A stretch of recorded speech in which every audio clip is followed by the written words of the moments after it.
В этом году как раз исторический фестиваль, мне кажется, побил собственные рекорды по количеству участников, по количеству активностей, допустим. В этом же году мы подготовили 36 активностей, конкретно мастер-классов, где, собственно, люди бегают, что-то делают, стреляют, заряжают и красят. То есть огромное количество мастер-классов от наших партнеров, огромное количество активностей, которые мы подготовили сами, сотрудники исторического парка.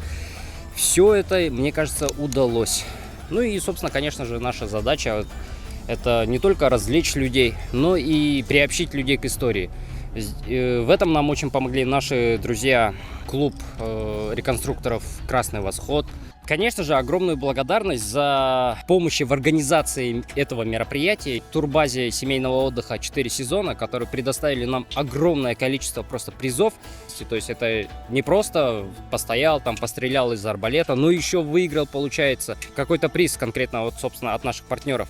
И музей истории города Якутска, получается, наши партнеры из Музея археологии и этнографии, которые принесли не только, получается, свои мастер-классы, но и еще, получается, огромное количество настоящих артефактов эпохи камня, эпохи бронзы и так далее.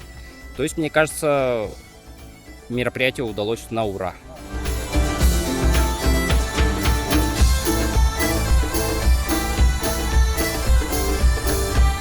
Видел в фильмах, такой требушет, знаю, да. Хотел всегда выстрелить.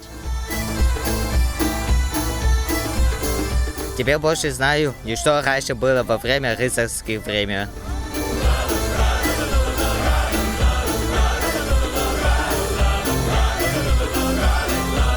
Я хочу, чтобы историю преподавали именно так, трогая, чувствуя, не только вот просто даты и все такое. А во всем остальном в организации, я знаю, продолжать в том же духе — замечательное дело. Вот, например, привлечь каких-нибудь из других городов нашего региона товарищей, например, тех же нерюнгринцев, с которыми были, клуб «Волчий кряж».